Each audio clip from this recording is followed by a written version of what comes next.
Now, the Supreme Court of Appeal has ordered National Assembly Speaker Nosiviwe Mapisa-Nqakula to consider a proposal by the African Transformation Movement to hold a no-confidence vote in President Cyril Ramaphosa via secret ballot. Now, the court found that former National Assembly Speaker Thandi Modise misunderstood her discretion in the matter. On 2 occasions, she rebuffed the ATM's proposal that the no-confidence motion should be held by secret ballot.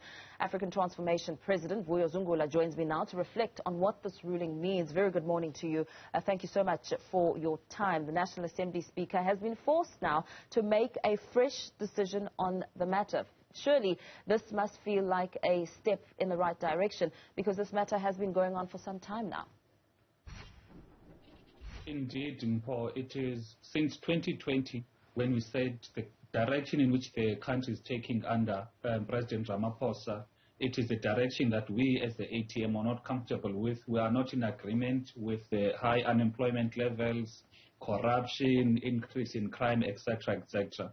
Now, for the Speaker to actually make an incorrect decision by saying it should be done by means of an open ballot, it was something that was unheard of, considering the precedents that was set when it comes to voting in a motion of no confidence against a sitting president.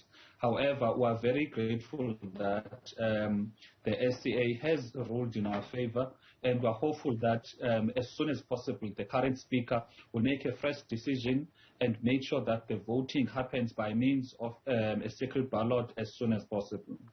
Let's talk a little bit about the nature in which the voting should occur. I mean, a lot of back and forth around that in the courts, and the National Assembly Speaker saying that your reasons, well, at the time at least, saying your reasons to call for a secret ballot were speculative, and that she would really hear nothing of it. Give us some more clarity around the back and forth and what essentially was being discussed in court and, leading to the outcome that you've just learnt of. What the court order said was that Ms. Thandi Modise asked a wrong question by asking us to prove that we need to have a secret ballot via means. We need to have a vote via means of a secret ballot. That should not have been the questions that she should have asked us, because the court order of the previous case between the UDM and the Speaker did make a determination there. So she misread that court order and misunderstood how that court order should be applied. Now, when it comes to the voting of the secret ballot, I think the first thing that needs to be noted is that when you vote for a president, you vote by means of a secret ballot. When you vote for a speaker, you vote by means of a secret ballot. Therefore, it's something that is plain simple, that if therefore you want to remove those 2 people, it has to be also via means of a secret ballot, because voting against a sitting president, it is something that is it's high stakes. Hence, we find that a lot of people would be victimized. We have members of parliament who are in the executive who would not be in agreement with the direction the country is taking. However, with the fear that they would lose their jobs if they would too openly vote against their sitting president, they would lose their jobs. Therefore, to vote in a manner of a secret ballot protects the members of parliament and ensures that they are able to withhold the party pressure. We've seen how the current chairperson of the ANC would go out to parliament and basically dictate to members of parliament in their own party how they should vote, instead of encouraging them to stay loyal to the constitution and loyal to the oath of office they took when being sworn as members of parliament.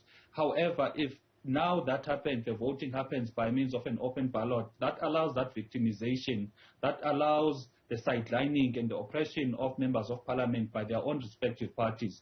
Now, what this secret ballot means, it means members are effectively able to vote with their conscience. They are able to put the interests of the country first instead of their own parties. So basically, what this secret ballot means is that it's going to rescue South Africa from a system that allows a few people to actually have a hold over the members of parliament merely by dictating to them what they should be doing.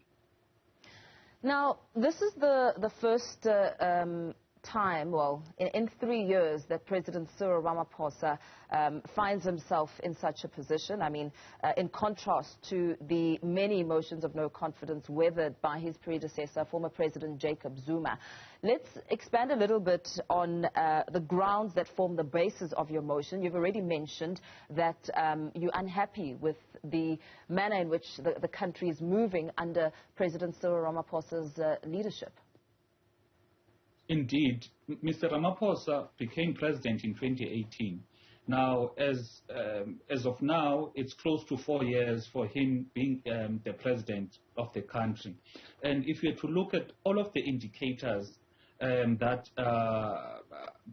people could measure when it comes to how the direction the country has taken under his leadership, you will not find any one indicator that has shown positivity, any indicator that has shown that indeed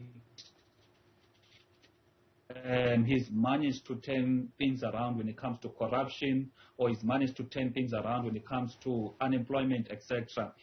What people can basically understand is that each and every indicator shows that Mr. Ramaphosa has failed and is failing, and the poor are suffering more under the presidency of Mr. Ramaphosa.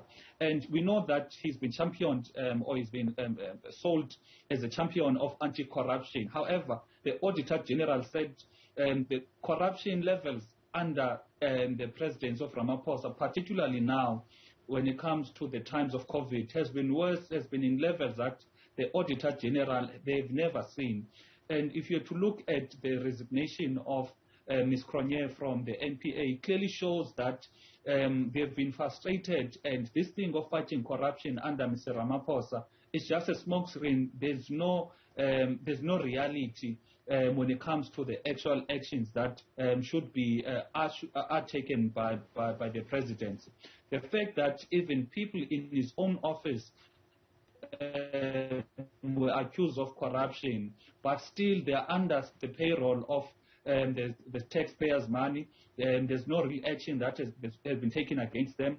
If you look at the increase in unemployment, we're sitting at 77.4 youth unemployment rate, and the unemployment levels since 2018 has always been on the increase. There's never been a period whereby the unemployment has gone down, and you can't be blaming COVID for that. And also on the COVID issue, if you look at the death rates and the infection rates of South Africa as a country in comparison to Africa, the entire continent, you'll pick up that South Africa has got death rates and infection rates that are more than 50% of the total continental rates, which clearly shows that if you're to compare Mr. Ramaphosa's handling of COVID with the other countries, he's dismally failed also on the handling of COVID.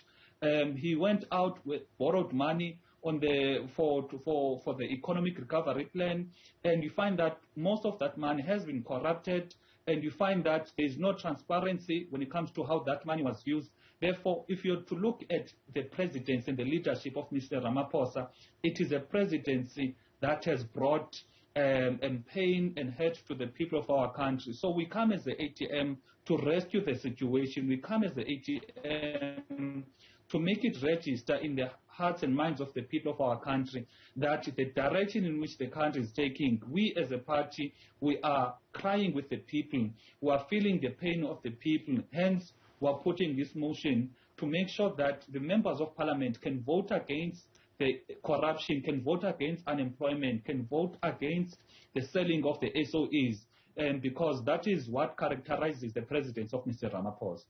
Very well. Unfortunately, we're going to have to leave it there. Of course, it would have been nice to hear the impact, the political impact this would have on your party, the ATM. Let's leave it there for now. ATM President Vuyo Zungula giving us an update, of course, and some reaction after the ruling there.